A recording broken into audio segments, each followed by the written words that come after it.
안녕하세요. 2022년 3월 10일 목요일 아침입니다. 오늘도 하나님 아버지께서 주시는 큰 은혜가 우리와 함께하기를 기도합니다. 사랑과 은혜가 많으신 하나님, 오늘도 새날을 허락하여 주시며 감사합니다. 오늘도 주님께서 주시는 말씀으로 힘을 얻고 소망이 생기고 하루를 살아갈 수 있는 능력을 얻게 되는 그런 시간 되게 하여 주시옵소서. 예수님 이름으로 기도합니다. 아멘. 여러분 잘 지내셨나요? 오늘은 누가복음 20장 9절에서 19절 말씀을 함께 묵상해 보기를 원합니다. 오늘은 예수님께서 계속해서 예루살렘 성전에서 가르치시는 그런 모습인데요.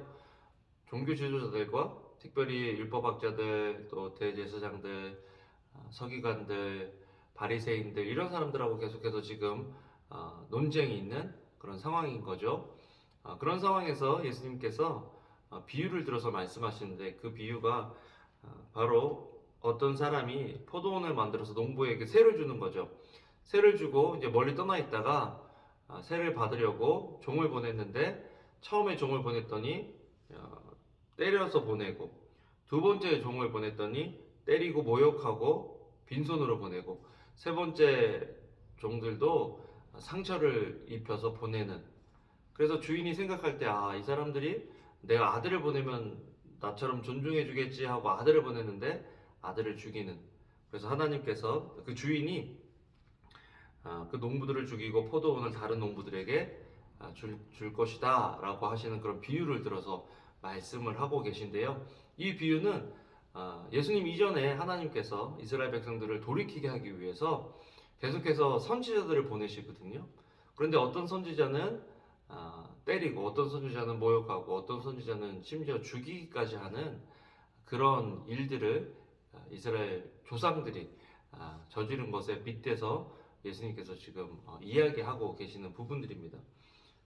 오늘 말씀을 보면 참 악한 것들을 그때 회개하지 않으면 악한 것들이 점점 그 강도를 더해진다라는 것들을 보게 됩니다.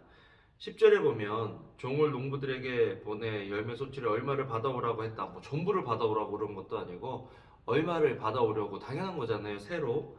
그런데 농부들은 그를 때리고 빈손으로 보냈다. 처음에 때리고 빈손으로 보낸 거예요. 그래서 두 번째 또 종들을 보냅니다. 그래서 그러면 우리가 잘못했으니까 이번에는 정말 잘하자 이렇게 기회를 주셨는데 우리가 잘하자 이렇게 돼야 되는데 때리고 모욕하고 보냈다라고 이야기를 합니다. 우습게 여기는 거죠. 종을 우습게 여긴다는 것은 종을 보낸 주인을 우습게 여기는 것입니다. 우리가 하나님의 종을 또 존중해야 되는 이유는 그 사람 자체보다는 그 사람을 보낸 그 주인이 있기 때문인 거죠. 그래서 우리는 하나님께서 세우신 하나님의 종들을 잘 존경하고 또 잘 대해야 합니다. 그런데 세 번째도 종을 보냈지만 농부들은 그 종마저 상처를 입혔다. 상처를 입혔다. 때린 것보다 더 지나가는 거죠. 아주 그냥 다치게 한 거예요. 그런데도 주인은 참을성이 많고 또 기회를 주기 위해서 이번에는 아들을 보내는 거죠. 아들은 존중할 거야. 그런데 이 농부들이 이렇게 생각합니다.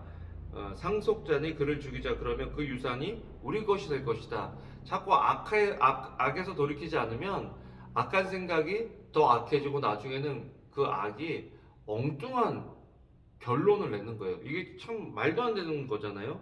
농부들이 그 아들을 죽이면 이 아들이 상속자이기 때문에 이 아들의 것이 우리의 것이 될 거다. 이거는 이치에 맞지 않는 이야기잖아요. 논리에 맞지도 않는 이야기고 법으로도 안 되는 이야기인데 이 사람들이 계속해서 악을 행하다 보니까 나중에는 엉뚱한 정말 말도 안 되는 그런 잘못을 저지르는, 그리고서 그것이 정말 이것이 큰 죄다라고 죄책감도 없어지게 되는 그런 사람들로 변하게 된다는 거죠.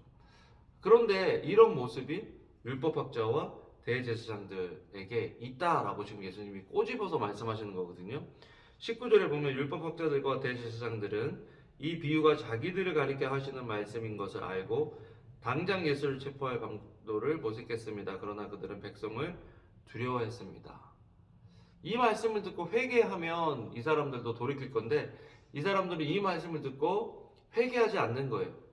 그래서 결국 그 하나님의 아들을 십자가에 내어주는, 십자가에 못 박혀 돌아가시게 하는 그런 악한 것들까지 그런 행실로 진행되어지는 것들을 보게 됩니다. 여러분, 오늘 우리가 이제 사순절 기간에 성경책도 읽고 또 큐티도 하면서 말씀을 보는데 우리 마음속에 하나님께서 주시는 어떤 찔림이 있다면, 돌이켜야 될 죄에 대해서 말씀하신다면 우리가 그 죄에 대해서 돌이킬 수 있는 그런 순종함이, 회개가 우리 속에 있어야 한다는 것입니다. 은혜가 필요해요. 하나님께서 참 우리의 죄를 깨닫게 해주셔야 되고, 깨닫게 해주실 때 우리 마음속에 주님 정말 자복함으로 회개함으로 돌아서는 게 필요한데, 오늘 우리 기도하면서 또 말씀 묵상하면서 하나님, 제가 돌이켜야 할 죄가 있다면 깨닫게 하시고 돌이킬 수 있는 힘을 주세요라고 기도하면서 주님 앞에 나아가는 저와 여러분들이 되면 좋겠습니다. 기도하겠습니다. 사랑과 은혜가 많으신 하나님, 정말 우리가 죄인입니다. 우리가 정말 회개하지 못하는 그런 죄인이었는데 예수 그리스도의 십자가의 보혈로 우리를 깨끗게 하여 주시고 성령님을 통해서 돌이킬 수 있도록 힘과 능력과 은혜를 주심에 감사를 드립니다. 하나님, 오늘 하루를 살아가면서 주님께서 떠올려 주시는 죄가 있다면 돌이킬 수 있는 힘과 은혜를 우리에게 허락하여 주시옵소서. 우리의 죄를 자복합니다. 회개합니다. 주님 역사해 주시고 긍휼히 여겨 주시옵소서. 예수님 이름으로 기도합니다. 아멘. 아멘. 여러분, 오늘도 좋은 하루 되시고요. 주님의 이름으로 사랑합니다. 감사합니다.